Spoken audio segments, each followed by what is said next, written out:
14th of April, 1912. A night to remember. A night when the largest, most luxurious liner of her day was speeding across the North Atlantic on her maiden voyage.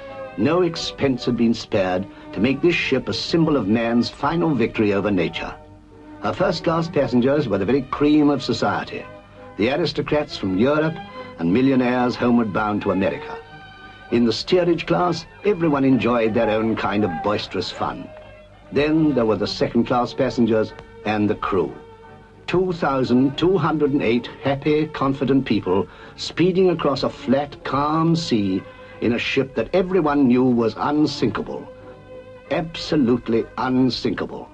The ship was called the Titanic.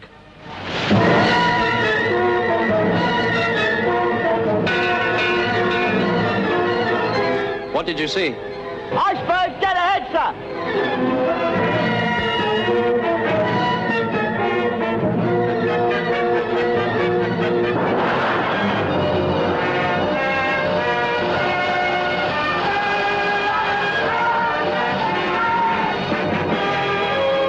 Kenneth Moore, whose warm, compelling sincerity holds him high in the hearts of cinema-goers all over the world, as Lightoller, the second officer on a ship whose destruction shook the very foundation of man's progress and marked the end of an era.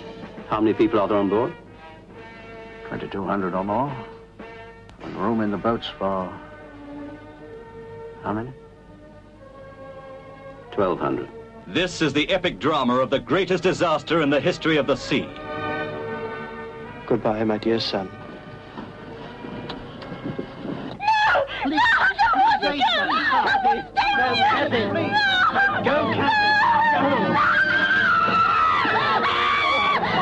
Here, for the first time, is the story of that night. A night when 2,200 men, women, and children were faced with a terrible fact. The fact that most of them were going to die.